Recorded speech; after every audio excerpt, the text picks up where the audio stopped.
Baik pemirsa, terima kasih Anda masih bersama kami di acara Dialog Khusus iNews TV Bali. Dan tentunya masih bersama saya Jessica Ratna dan dua narasumber saya.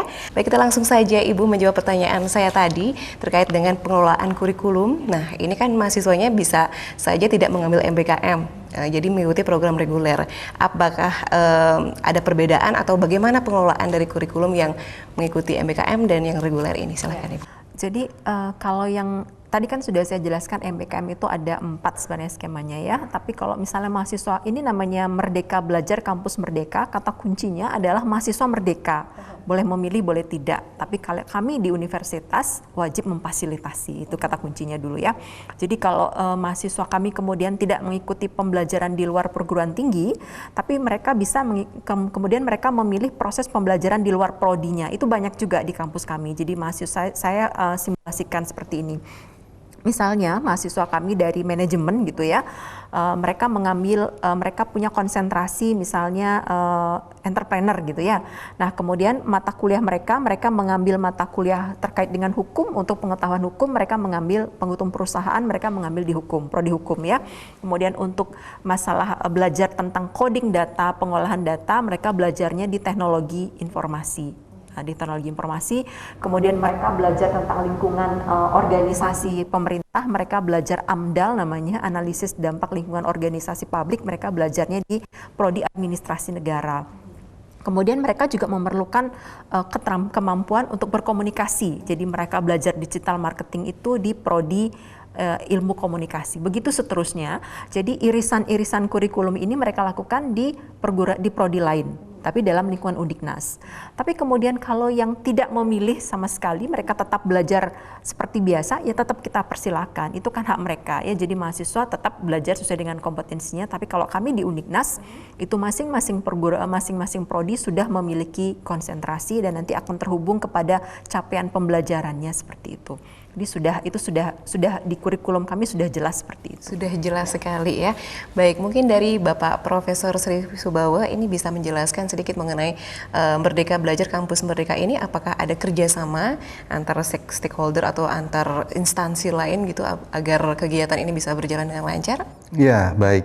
Ketika regulasi ini sudah di launching oleh Mas Menteri, tentu kami sebagai lembaga pendidikan follow up, menindaklanjuti apa yang mesti kami lakukan, termasuk bekerja sama dengan pihak-pihak stakeholder, terutama kegiatan-kegiatan yang berkaitan dengan magang. Tadi disampaikan ya, beberapa perusahaan nasional kami sudah melakukan, dan ini juga menjadi minat mahasiswa untuk mengikuti kegiatan magang, ya kurang lebih 6 bulan, termasuk juga kami bekerja sama dengan institusi lembaga pendidikan di luar negeri, dengan Edith Cowan University di Australia, di Perth.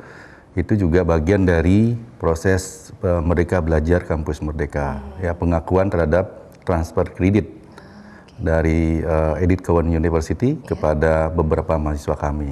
Yang lalu mereka melakukan seleksi terhadap mahasiswa kami dan terpenuhi 7 orang untuk mengikuti Merdeka Belajar Kampus Merdeka di Australia. Jadi itu adalah bagian dari proses ya. Mahasiswa diberikan kebebasan, lalu perusahaan pun mengadakan semacam memfilter ya, mana kira-kira dengan kapasitas, dengan kuota yang terbatas, mereka melakukan proses itu. Jadi kami mencari beberapa rekanan ataupun melibatkan baik itu alumni, melibatkan kerjasama dengan perusahaan-perusahaan nasional maupun internasional. Ini bagian dari proses kami. Oh baik, jadi iya silakan Ibu. Yang disampaikan oleh Prof tadi sebenarnya ini jalinan MBKM ini untuk menyiapkan mahasiswa memiliki link and match dengan dunia usaha dan dunia industri gitu ya. Jadi memang sebelum pelaksanaan MBKM ini dimulai, Undiknas telah bekerja sama dengan beberapa dunia usaha dan dunia industri. Jadi kata kunci untuk merealisasikan kerjasama MBKM ini adalah kalau instansi pemerintah boleh dari level manapun, dari level desa sampai kepada level pusat pun boleh gitu ya. Sehingga mahasiswa kami saat ini sudah tersebar di berbagai instansi pemerintah untuk magang. Kemudian kalau dia perusahaan swasta, dunia industri, ini kata kuncinya adalah berskala, merupakan perusahaan nasional atau multinasional atau internasional, yaitu kata kuncinya. Sehingga kami sudah bekerja sama juga, yang sudah kami kerjasamakan, kemudian ketika MBKM ini muncul, ya kami ketok-ketok kembali. Sekarang kita mulai melaksanakan kerjasama ini, mahasiswa kami melakukan proses pemagangan di situ. Karena kalau memang tidak ada kesepahaman akan sulit ya, karena ini bukan magang yang seperti biasa. Mereka punya tanggung jawab di situ. Jadi intinya proses MBKM ini menegasi bahwa proses pendidikan bukan saja tanggung jawab kampus, tapi juga tanggung jawab DUDI itu tadi, dunia usaha dan dunia industri. Baik, nah terkait dengan pertukaran pelajar, magang ini kayaknya memang sangat menarik sekali Ibu Widi. Kemudian terkait dengan pertukaran pelajar, pertukaran mahasiswa. Nah ini yang menarik, apakah boleh antar jurusan yang berbeda begitu atau bagaimana? Karena di masyarakat kayaknya masih simpang siur untuk yang ini. Boleh ya, boleh. Jadi kata kuncinya masih di dalam pengelolaan Departemen Pendidikan dan Kebudayaan Kemenristek Dikti ya, jadi itu kalau beda departemen sih tidak diperbolehkan. Ya, misalnya dengan sampai hari ini regulasi yang ada untuk Departemen Kesehatan misalnya yang berkaitan dengan kesehatan tidak diikutsertakan dalam MBKM, nah seperti itu. Tapi kalau yang untuk di lingkungan Kemendikbud bisa dilaksanakan, tetapi tentu diperhatikan kalau misalnya kami selaku penerima dan mereka juga selaku pengirim pasti akan memperhatikan kesamaan akreditasi seperti itu ya. Kemudian ada kesamaan kurikulum juga tentu harus diperhatikan. Jadi kan sudah di label 4 tadi, bisa jadi mahasiswa ini belajar di prodi yang berbeda, di kampus yang berbeda, jadi spesial sekali misalnya mahasiswa teknologi informasi di Undiknas belajar manajemen di perguruan tinggi lain, itu diperbolehkan. Kemudian ada juga mahasiswa dari manajemen di Undiknas belajar manajemen di perguruan tinggi yang lain juga diperbolehkan. Jadi diperbolehkan seperti itu. Walaupun beda jurusan ya? Beda jurusan diperbolehkan. Nanti kan irisan-irisan kurikulumnya dalam ini sebenarnya untuk menyiapkan bahwa mahasiswa kita sekarang memiliki pengetahuan yang multidisiplin, jadi tidak monodisiplin. Mereka memiliki pengetahuan yang komprehensif tentang jejak-jejak keilmuan sehingga mereka menjadi sosok yang komplit gitu ya. Ketika sudah terjun ke dunia industri dan dunia usaha, mereka menjadi sosok yang komprehensif.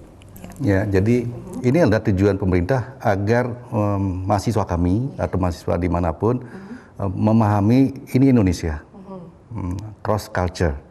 Jadi ketika mereka belajar di perguruan tinggi, ya kita tidak mengenal dulu swasta ke swasta, negeri ke negeri. Sekarang tidak. Swasta boleh ke negeri, negeri pun PTN pun boleh ke PTS. Jadi ada suatu kebebasan, ya tidak dibatasi bahwa perguruan tinggi lalu di kota-kota tidak dibebaskan, tetapi lagi tujuannya adalah agar mereka paham tentang Indonesia. Jadi dibolehkan di luar pulau. Misalnya mereka yang mahasiswa di Pulau Bali disilakan mengambil di Pulau Jawa, di Sulawesi ataupun di mana. Sehingga disitulah ada semacam interaksi ya budaya mereka dan cinta terhadap Indonesia seperti itu. Begitu ya. Nah kalau misalnya mengikuti MBKM nih mahasiswanya, apakah ada biaya-biaya tambahan lagi atau bagaimana? Ya. Kalau berkaitan dengan pembiayaan saya kira tidak, karena kami ya di bawah naungan kementerian sudah memberikan silakan mencari kerjasama di perguruan tinggi yang barangkali ya akreditasinya sama dan seterusnya. Itu sudah sepakat bahwa ketika mahasiswa kami belajar di perguruan tinggi lain, kami tidak dibebankan biaya, demikian pula ketika kami menerima mahasiswa dari perguruan tinggi lain. Itu sudah bagian dari kerjasama yang dinaungi melalui MOU dan kementerian. Oke, nah semakin jelas ya. Nah kalau misalnya ada mahasiswa di luar Undiknas yang ingin ke Undiknas, kemudian apakah ada tes-tes tertentu atau seleksi bagaimana begitu? Karena kalau misalnya kebanyakan itu kan overload juga ya di kampus ini ya. Nah, gimana itu menyikapinya mungkin dari Ibu Dokter? Terkait dengan seleksi, jadi seleksi mereka setelah dilaksanakan seleksi, jadi ada kuotanya ya. Kalau yang untuk Permata Sakti ini ada kuotanya, jadi masing-masing perguruan tinggi maksimal mengirimkan 26 mahasiswa, 26 saja ya, 26 saja ke perguruan tinggi lain, tidak lebih gitu. Kemudian begitu juga kami selaku pengirim mengirimkannya 26 saja ke prodi, ke perguruan tinggi lain. Itu ada batasannya, sehingga itu tentu sudah diperhatikan ketika kami ditunjuk sebagai peserta Permata Sakti, telah diperhatikan juga daya tampung kami telah diperhatikan, kemudian rasio dosen kami juga sudah diperhatikan, sehingga proses itu tidak menimbulkan masalah terlalu penuh atau seperti apa. Tapi khusus terkait dengan program magang yang dilakukan di mahasiswa kami di luar perguruan tinggi ya, di instansi-instansi, mereka biasanya ada kuota. Jadi seperti misalnya di kejaksaan gitu, mereka punya seat berapa, cuman menerima 15 gitu misalnya per kantor kan. Nah, kalau yang mendaftar banyak ya mereka harus melakukan seleksi. Kadangkala bisa jadi mereka pihak partner yang melakukan seleksi atau dimulai dari kami. Kalau kami tentu menyeleksinya dulu terlebih dahulu sebelum kami lepas, kemudian nanti di kantor akan menyeleksi kembali berapa yang mereka sesuai dengan kuota yang mereka miliki, terlebih di era pandemi ini kan mungkin ada harus diisi sekian persen saja, itu tetap berlangsung. Baik, perbincangan kita semakin hangat. Pemirsa jangan kemana-mana, kami akan kembali sesaat lagi, tetap di Dialog Khusus Anyus TV Bali. Kami memiliki produk unggulan sesungguhnya, namanya Prita, Precision Agriculture. Kami tidak memiliki program studi pertanian, tetapi kami bisa menghasilkan produk-produk pertanian berbasis teknologi informasi.